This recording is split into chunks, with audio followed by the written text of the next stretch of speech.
دیکھیے اسلام میں جو چار عبادات فرض کی گئی ہیں، جو چار ارکان ہیں، ایک رکن تو ہے جس کا تعلق ہے عقیدے سے، کلمہ شہادت، اور چار ارکان وہ ہیں جن کا تعلق عبادات سے، نماز، روزہ، حج اور زکوٰۃ۔ ان میں ایک عجیب قسم کی تقسیم ہے، مثلاً ایک 2 جمع 2 کی تقسیم بنتی ہے۔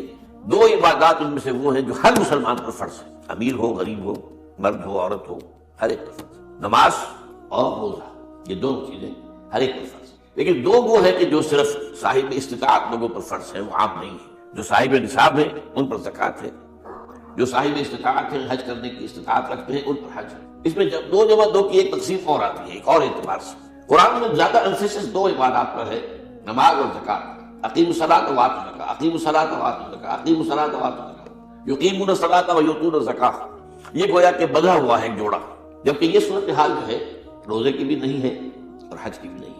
صلاۃ اور زکوٰۃ کا حکم بے شمار مرتبہ قرآن میں آیا، اور روزے کے سارے احکام ایک مقام پر سورہ بقرہ کے 23 رکوع کی 6 آیات میں سب کا سب بیان ہے۔ باقی تو بعض جگہوں پر اس کا صرف اس اعتبار سے تذکرہ ہے کہ اگر کوئی کفارہ ادا کرنا ہے اس کے لیے اتنے روزے رکھ لو، ورنہ یہ ہے کہ روزے کا اپنی جگہ پر مستقل بذات جو ہے وہ ذکر یا حکم موجود نہیں۔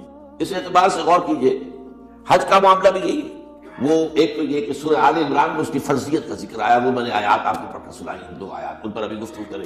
سورہ بقرہ کے 24ویں کچھ 25ویں رکوع میں کچھ اس کے مناسک بیان ہوئے، سورہ حج کے 4تھے رکوع میں اس کے مناسک بیان ہوئے، بس باقی پورے قرآن میں تو اس کا ذکر نہیں ہے۔ تو اس اعتبار سے فرق ہو گیا 2 جمع 2 کا۔ لیکن یہ جو جن کی اہمیت اس اعتبار سے کم ہو گئی ہے، اللہ تعالیٰ کی عجیب حکمت نظر آئی کہ ہماری جو 2 عیدیں ہیں وہ ان 2 عبادات کے ساتھ منسلک کر دی گئی۔ روزوں کے اختتام پر عید الفطر، حج کے ساتھ عید الاضحیٰ۔ تو گویا کہ ان 2 عبادات کی اہمیت میں اگر کسی درجے میں کوئی کمی محسوس ہوتی ہے قرآن مجید کے بیان کے حوالے سے، تو اس کی تلافی اس سے ہو جاتی ہے کہ عیدین ہماری 2 ہی عیدیں ہیں، 2 ہی تہوار ہیں، اور وہ ان 2 عبادات کے ساتھ جوڑ دیے گئے۔ اب آخری بات سمجھیے، 3 جمع 1 کی بھی ایک تفریق ہے۔ 3 عبادات وہ ہیں جو موقت ہیں، صرف یعنی معلق بالزمان، ان کا تعلق وقت کے ساتھ ہے۔ یہ نہیں کہ کسی خاص جگہ سے متعلق ہے۔ نماز ہر جگہ فرض ہے، ہاں البتہ اس کا وقت آئے گا۔ اگر سورج جو ہے نصف النہار سے ڈھلکے گا تو ظہر کا وقت ہوگا۔ اگر کسی وجہ سے اللہ تعالیٰ کی حکمت ہو کہ سورج وہی کا وہی کھڑا رہ جائے تو ظہر کا وقت آئے گا ہی نہیں، ظہر فرض ہوگی نہیں۔ مغرب اسی وقت فرض ہوگی جبکہ سورج غروب ہو جائے۔ اگر کسی وجہ سے سورج غروب نہ ہو، اور کیا پتہ یہ ساری باتیں جو ہے قیامت کا جو زلزلہ آنے والا ہے اس میں یہ ساری ہی باتیں ہونے والی ہیں، سورج مغرب سے طلوع ہوگا، یہ تو وضاحت کے ساتھ کہا گیا ہے، تو مغرب کا وقت نہیں آئے۔ اسی طریقے سے رمضان کا مہینہ آئے گا تو روزے فرض ہوں گے۔ اس حوالے سے یہ زمانے کا تعلق تو ہے لیکن کسی مکان سے کوئی تعلق نہیں۔ حج وہ ہے جس کے تقریباً تمام مناسک جو ہیں وہ ایک خاص مقام پر ادا ہوتے ہیں۔ آپ سفر کر کے جائیے، مکہ مکرمہ جائیے، اللہ کے گھر کا طواف کیجیے، پھر وہاں سے جو بھی روانگی ہوتی ہے یوم الترویہ 8 ذی الحجہ کو نکلیے اور جا کر مینا میں قیام کیجیے 1 رات، پھر 9 کی صبح کو نکلے عرفات جائیے، عرفات میں شام تک قیام رہے گا، لیکن مغرب کی نماز کے وقت کے بعد وہاں سے نکلیں گے، مغرب وہاں پڑھیں گے نہیں، وہ جا کر مزدلفہ میں پڑھی جائے گی عشاء کے ساتھ ملا چاہے کتنی دیر ہو جائے۔ پر اب یہ ساری چیزیں ایک خاص مقام کے ساتھ ہیں، منسلک ہیں، ہر جگہ پر یہ ادا نہیں ہو سکتی۔ اب اس میں دیکھیے حکمت نظر آ رہی ہے، کیونکہ حج جو ہے ایک خاص جگہ پر ایک خاص مقام سے وابستہ ہے، اس کے ساتھ جو عید الاضحیٰ وابستہ کی گئی ہے، یہ گویا کہ حج ہی کے ایک رکن کو پھیلا دیا گیا ہے۔ قربانی جو مناسک حج میں بڑی اہمیت کی حامل ہے، اسے عام کر دیا گیا۔ تم مدینہ مکے تو نہیں پہنچ سکے ہو لیکن یہاں پر قربانی کے اندر تو شریک ہو جاؤ۔ اور بعض مشابہتیں اور بتائی گئی ہیں کہ ذی الحجہ کا چاند طلوع ہو جائے تو اس کے بعد حجامت نہ کراؤ، ناخن نہ کاٹو، وہ جو کچھ بھی آپ کو معلوم ہے احرام کی کچھ پابندیاں ہوتی ہیں، ایک مشابہت کسی درجے میں، ٹھیک ہے ہم وہاں نہیں ہے لیکن ان کے ساتھ ایک مشابہت پیدا ہو رہی ہے۔ تو قربانی در حقیقت جو ہے عید الاضحیٰ وہ گویا کہ ایکسٹینشن ہے حج کی، کہ تمام عالم اسلام کے اندر جو ہے تمام مسلمان جہاں بھی کہیں ہیں وہ حج کے اس ایک منسک کے اندر شریک ہو جاتے ہیں۔ تو یہ میں نے چند باتیں تمہیداً عرض کی ہیں ان عبادات 4 کے بارے میں، ان کی جو ریلیٹیو حیثیت ہے ہمارے دین میں۔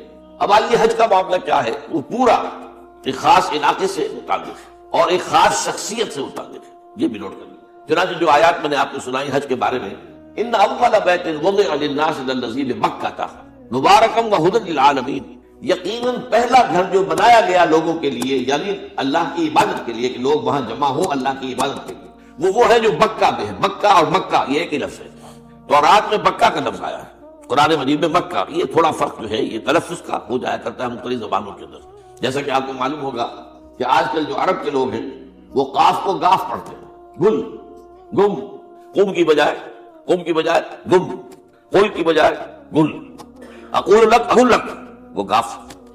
تو یہ جو ہے فرق ہو جاتا ہے. تو مکہ، وادی مکہ، یہ ہے در حقیقت مکہ مکرمہ. تو پہلا گھر جو بنایا گیا ہے، اور اس کے بارے میں جو یہ عام طور پر مشہور ہے کہ اس کے معمار حضرت ابراہیم ہے، یہ بات صحیح نہیں.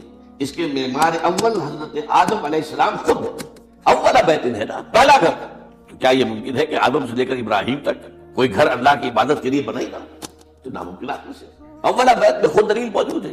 حضرت آدم علیہ السلام نے اس کی تعمیر کی. البتہ اس کے بعد سیلابوں کی وجہ سے یہ عمارت گر گئی، اور کچھ جو وہاں پر آبادی بنی تھی وہ بھی ختم.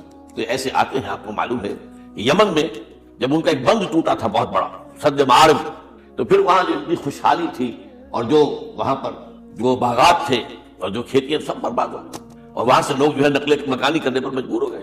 یہی یمن کے قبائل تھے جو جا کر شام اور عراق میں آباد ہوئے. یہی یمن کے دو قبیلے تھے جو مدینے میں آ کر آباد ہوئے، اوس اور خزرج، یہ یمن کے قبیلے تھے. تو اس بند کے ٹوٹنے کے بعد اگر خدا نہ خواستہ اگر ہمارا تربیلا ڈیم ٹوٹ جائے کیا ہوگا؟ پچھلے دنوں خبریں آئی ہیں اخبارات میں کہ ہندوستان میں غور ہو رہا ہے اس پر کہ تربیلا ڈیم کو اڑا دو. وہ سوچ رہے پاکستان کو ختم کرنے کی سبیل کیا ہو سکتی ہے؟ تو بڑی سمپل ہے اور بڑا آسان کام. بمبارڈمنٹ کر دینا جو ہے ٹھیک ہے، ان کا جہاز آئے، کچھ کو ہم گرا بھی لیں گے، کچھ تو آ کر جو ہے وہاں پر وہ اپنے بم جو ہے وہ ہدف کے اوپر گرا جائیں گے. کیا ہوگا؟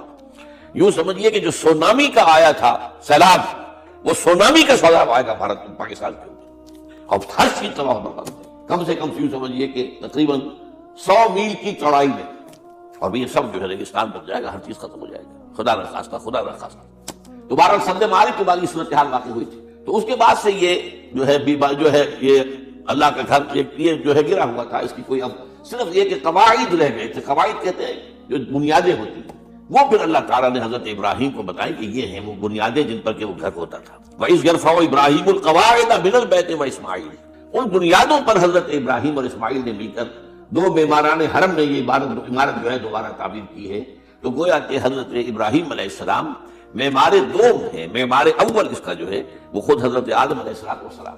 فی آیات بینات مقام ابراہیم میں جو بھی وہاں گئے ہیں انہوں نے دیکھا ہے ایک پتھر تھا جس پر کھڑے ہو کر حضرت ابراہیم علیہ السلام تعمیر کر رہے تھے. اب آج تو آپ کو معلوم اسکیفولڈنگ لگ جاتی ہے، بانس لگ گئے، یا آج کل تو جو ہے پائپ جو ہے لوہے کے اس سے لگا کر، تو جیسے جیسے عمارت اٹھتی جا رہی ہے اسی طریقے سے اس کے ساتھ جو ہے وہ چل رہے ہیں اور ان کے اوپر کھڑے ہو کر تعمیر ہو رہی ہے. تو اس وقت کچھ نہیں تھا.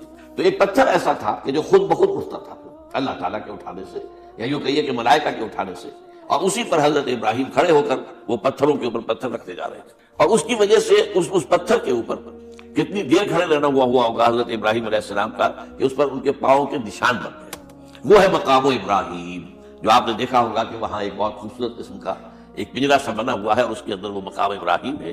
اور جب بھی طواف کرتے ہیں تو طواف کے بعد 2 رکعتیں جو ہے وہ پڑھی جاتی ہیں مقام ابراہیم کے پیچھے، جتنا بھی قریب تر ہو کر پڑھا جا سکے، لیکن بہرحال رخ ادھر ہے.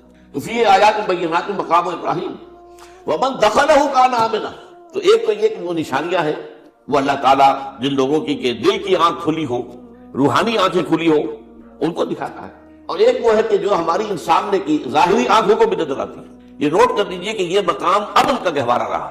عرب میں لوٹ مار، قتل، غارت، قتل کے بدلے میں قتل، پھر قتل کے جواب میں قتل چلتا تھا. لیکن اس وقت بدترین دور میں بھی عربوں کا معاملہ یہ تھا کہ کوئی شخص فرض کیجئے کہ وہ کئی مہینے سے اپنے باپ کے قاتل کو ڈھونڈ رہا ہے تاکہ قصاص لے سکے، بدلہ لے سکے، اسے قتل کر سکے، اسے کہیں نظر نہیں آ رہا، اچانک حرم میں نظر آ جاتا ہے، وہاں وہ نقصان نہیں پہنچائے گا اسے.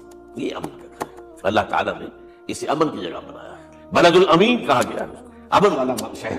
تو یہ جو ہے یہ تو آج تک بھی اس کی جو برکت ہے وہ نظر آتی ہے. ومن دخلہ کان آمنا وللہ علی الناس حج البیت من استطاع الیہ سبیلا. اور اللہ کا حق ہے اپنے بندوں پر کہ وہ حج کریں اس کے اس گھر کا جو کوئی بھی استطاعت رکھتا ہو سفر کی. اگر زیادہ راہ ہے، خرچہ ہے، جانے آنے کے اخراجات مہیا ہیں، اور یہ کہ آپ پیچھے جن کو چھوڑ کر جا رہے ہیں ان کے لیے بھی اتنے وقت کا جو ہے وہ انتظام ہے کھانے پینے کا، گزارے کا، نان رکھنے کا، تو آپ پر حج فرض ہو گیا. اب اگر اس فرضیت کے بعد کوئی شخص تاخیر کرتا ہے تو بڑے گناہ کے اندر مبتلا ہے. جیسے ہی فرضیت ہو جائے پہلا کام جو ہے، پہلا قرض جو ہے یوں سمجھیے یہ اللہ کا قرض ہے بندوں پر. یہ لام جو آتا ہے لام و علا، لام کسی کے حق کے لیے، علا کسی کے اوپر حق ہونا.